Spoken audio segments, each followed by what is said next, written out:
अस्सलामु अलैकुम रहमतुल्लाहि व बरकातुहू।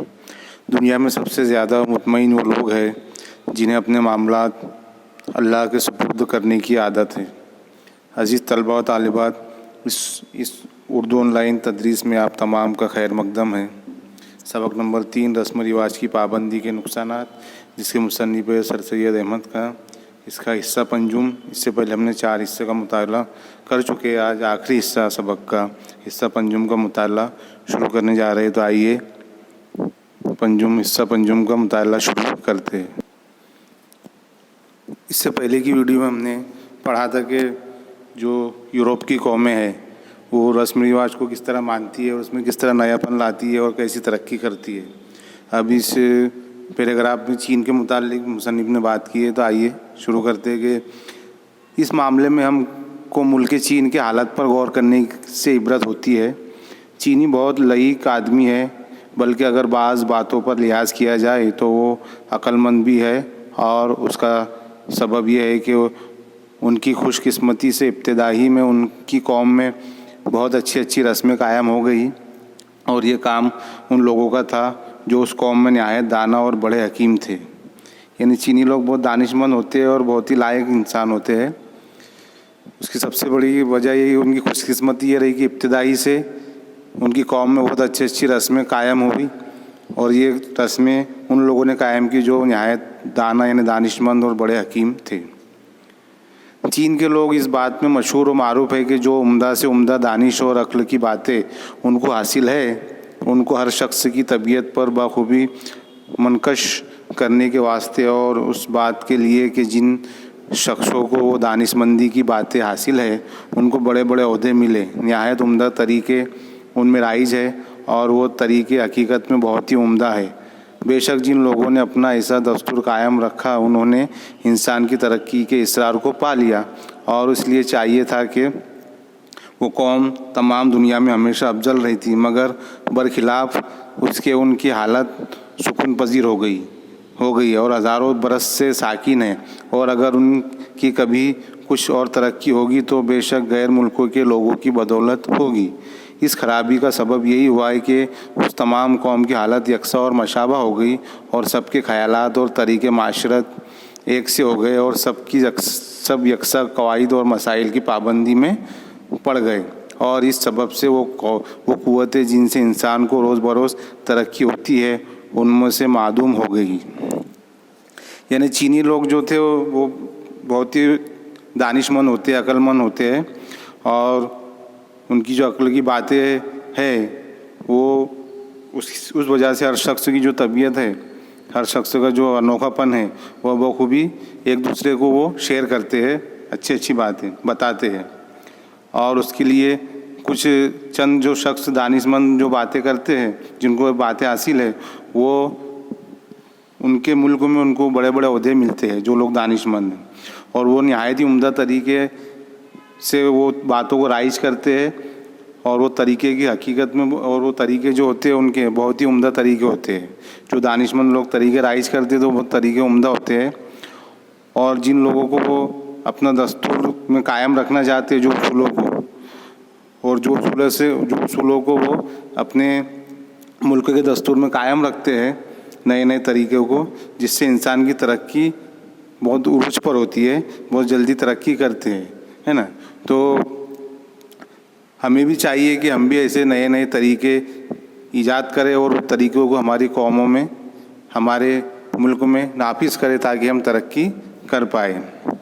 लेकिन जो तरक्की यानी कि चीनी लोगों ने की थी उसको बरकरार रखने के लिए उन्होंने वो तरीक़ों को अपने मुल्क में नाफिज किया और नाफिज करने के बाद और दूसरे लोगों से शेयर किया और सबको चीज़ें बताई और अपने मुल्क में दस्तूर को कायम रखा, जिसकी वजह से उनकी तरक्की हुई। और जो कौमें तरक्की नहीं कर पा रही है उनकी वजह यही है कि वो खराबी के सबब वही खराबी के भाई एक ही रस्म रिवाज को पकड़ कर चल रहे हैं और सबके जो तरीके और मशाबा एक जैसे हैं, उसमें कोई नयापन नहीं ला रहे हैं और अपने ख़यालात को नहीं बदल रहे, अपने जो कारोबार के जो तरीके वो नहीं बदल रहे हैं और जिसकी वजह से उनको मसाइल का सामना करना पड़ रहा है और मसाइल के वो पाबंद हो गए हैं, जिसकी वजह से उनकी जो तरक्की करने की क़ुव्वत है, ताकत है, वो मादूम हो गई है, यानी कि बंद हो गई है ना। एक तरह से तरक्की रुक गई है। तो यहाँ पर दूसरे पैराग्राफ में मुसलमानों को मुखातिब होकर सर सैयद अहमद का कह रहे हैं कि बस जब कि हम मुसलमान हिंदुस्तान के रहने वाले, जिनकी रसूमात भी उम्दा उसूल व कवायद पर मबनी नहीं है, बल्कि कोई रस्मुल काफ़िया है और कोई रस्म बिला ख्याल और कौमों के इख्तिलात से आ गई है, जिसमें हज़ारों नुकूस और बुराइयाँ हैं, फिर भी हम उन रस्मों के पाबंद हो और ना उनकी भलाई बुराई पर गौर करें और ना खुद कुछ इस्लाह और दुरुस्ती की फ़िक्रों में हो, बल्कि अंधाधुंध से उसी की पैरवी करते चले जावे, तो समझना चाहिए कि हमारा हाल क्या होगा, क्या हो गया है और आइंदा क्या होने वाला है।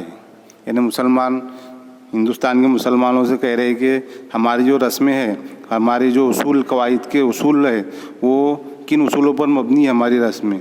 रस्मुल काफ़िया यानी पीछे आने वाली रस्में, और कोई रस्में बिला ख्याल और कौमों के इख्तिलात से आ गई है। इख्तिलात के मायने होते हैं कोई इख्तिलात यानी कि एक दूसरे पे मेल जोल के ताल्लुकात, एक दूसरे से ताल्लुकात, यानी दूसरी कौमों के मेल जोल की वजह से कुछ रस्में हम में आ गई है, तो कुछ रस्में हमारे पुराने लोगों ने हम पर नाफिस करके चले गए हैं, और जिसमें हज़ारों, और जो रस्मों में हज़ारों नुक्स है और बुराइयाँ है, फिर भी हम उन रस्मों के पाबंद हैं, और उनकी में क्या बुराई है क्या भलाई है उस पर हम ज़रा भी गौर नहीं करते, और उसमें हमें क्या नई चीज़ लानी चाहिए, क्या इस्लाह करनी चाहिए, क्या दुरुस्ती करनी चाहिए, उसकी भी हमको फ़िक्र नहीं है, बल्कि हम क्या करते हैं, अंधाधुंध उसी की पैरवी करते चले जाते हैं, जिसका हमें इतना बड़ा नुकसान हुआ है कि हमारा हाल आज बहुत ही बुरा हो गया है, और आइंदा क्या होने वाला है इसका भी हमको अंदाज़ा नहीं है। हमारी नौबत चीनियों के हाल से भी रसूमात की पाबंदी के सबब बदतर हो गई है, और अब हम में खुद इतनी ताकत नहीं रही कि हम अपनी तरक्की कर सके, इसलिए वजह जिसके दूसरी कौम हमारी तरक्की और हमारे ख्वाए अक्ली की तहरीक का बास हो, और कुछ चारा नहीं। बाद इसके कि हमारे ख्वाए अक्लिया तहरीक में आ जावे और फिर क़ुव्वत ईजाद हम में शगुफ्ता हो, तब हम फिर इस काबिल हो गए कि खुद अपनी तरक्की के लिए कुछ कर सकें। मुसन्निफ़ कह रहे हैं कि हमारी नौबत चीनियों के हाल से भी रसूमात की पाबंदी के सबब बदतर हो गई है। चीनी लोग भी रस्मों की पाबंदी करते हैं, लेकिन उसमें इस्लाह और नयापन और नई नई टेक्नोलॉजी लोग करते रहते, तो आज उनका क्या हाल है और हम कहाँ हैं। वो टेक्नोलॉजी के किस मकाम पर खड़े हैं और हम कहाँ खड़े हैं, हम खुद ये सोच सकते हैं। और उनकी ताकत और उनकी जो ताकत थी उसके मुकाबले में हमारी ताकत कहाँ पर है। लेकिन दूसरी जो कौमें हमारी तरक्की और हमारे ख्वाए अक्ली के तहरीक का बास हो और कुछ चारा नहीं है, यानी हम दूसरों को देखकर कुछ सीखे, उसके अलावा हमारे पास कुछ चारा नहीं है। बाद उसके कि हमारे ख्वाए अक्लिया यानी हमारा अक्ली की जो क़ुव्वत है, अक्लों की क़ुव्वत को तहरीक में लावे, हरकत में लावे, और फिर उस क़ुव्वत ईजाद में हम शगुफ्ता हो, यानी शगुफ्ता के मायने खिला हुआ, और ईजाद की क़ुव्वत जो ईजाद की ताकत है वो हमारे ज़हनों में खुले, शगुफ्ता हो। एक फूल जिस तरह खुलता है खिलता है, उसी तरह हमारे ज़हनों में एक ईजाद की ताकत को हमको नाफिस करना होगा, जिसकी वजह से हम तरक्की कर सकते हैं। तब फिर इस काबिल हम होंगे कि खुद अपनी तरक्की के लिए कुछ कर सकें। मगर जबकि हम दूसरी कौमों से आज़राए तासुब नफ़रत रखे और कोई नया तरीक़ा ज़िंदगी का कि वो कैसा ही बेअयब हो इख्तियार करना सिर्फ बसबब अपने तासुब व रस्म व रिवाज की पाबंदी के मायूब समझे, तो फिर हमको अपनी भलाई और अपनी तरक्की की क्या तवक्के।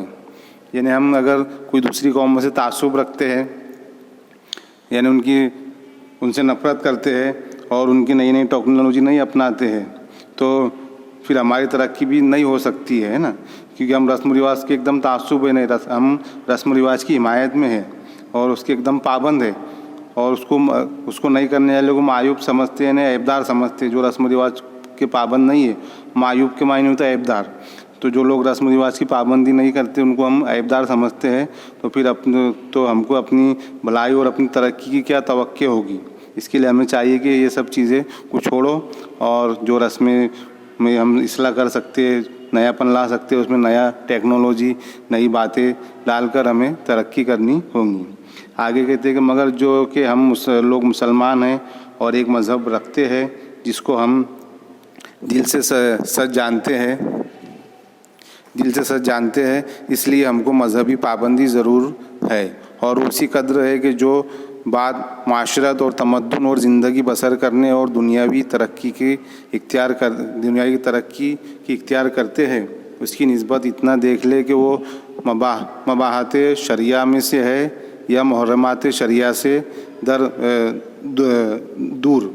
सूरत हाल सानी बिलाशुबा हमको एतराज़ करना चाहिए और दर सूरत अव्वल बिला लिहाज पाबंदी रस्म के और बिला लिहाज उस बात के कि लोग हमको बुरा कहते हैं या भला, उसको इख्तियार करना ज़रूरी बल्कि वास्ते तरक्की कौम के फ़र्ज़ है।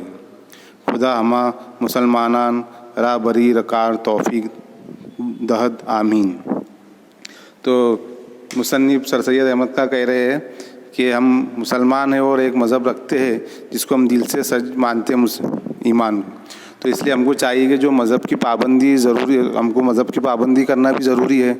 और इस कदर है कि जो बात माशरे और तमद्दुन और ज़िंदगी बसर करने और दुनियावी तरक्की को इख्तियार करते हैं, तो उसमें हमें ये देखना चाहिए, इतना देख लेना चाहिए कि जो बात, जो रस्म रिवाज, जो चीज़ें हम कर रहे हैं, इख्तियार कर रहे हैं, तो मबाहत शरिया के मायने है कि जो शरई तौर पर जायज़ की गई है। तो देख लेना चाहिए कि हमको वो शरई तौर पर जायज़ है या मुहर्रमात शरिया के मायने में शरई एतबार से हराम की गई है। तो हमें वो बातें देखना चाहिए कि हमको हमारे मज़हब में ये चीज़ शरई तौर पर जायज़ है या हराम है, और उसको देखना चाहिए। तो दर सूरत सानी जो बिलाशुबा हमको एतराज़ करना चाहिए, यानी जो शरई तौर से शरई एतबार से हराम है तो उससे हमें बचना चाहिए, और जो शरई एतबार से जायज़ है वो पाबंदी और रस्म के लिहाज से हमको इस बात कि लोग हमको बुरा भला कहते हैं या नहीं, उसका हमको नहीं देखना चाहिए। पर जो चीज़ें हमारे इस्लाम में जायज़ है वो चीज़ों को अपनाना चाहिए, जो चीज़ें नाजायज़ है उसे छोड़ देना चाहिए, चाहे वो कितनी भी अच्छी रस्में क्यों ना हो, और हमको फिर लोग कुछ भी कहे। लेकिन जो चीज़ हमको इस्लाम में जायज़ करार दी गई है वो बातें हमको ले लेनी चाहिए, और जो चीज़ें हमारे शरीयत में हराम है, शरीयत एतबार से हराम है, नाजायज़ है, वो चीज़ें हमको छोड़ देना चाहिए। फिर हमारे बारे में लोग क्या कहते हैं उसको हमको नहीं सोचना चाहिए। और आखिर में दुआ करते हैं सर सैयद अहमद का कि मुसलमान बरी कार तौफीक दी, यानी खुदा तमाम मुसलमानों को इस काम की तौफीक अता करे और उनको तरक्की दे। तो अज़ीज़ तलबा तालिबात, ये रस्म रिवाज की पाबंदी के नुकसानात सबक यहाँ मुकम्मल होता है। अल्लाह हाफिज़।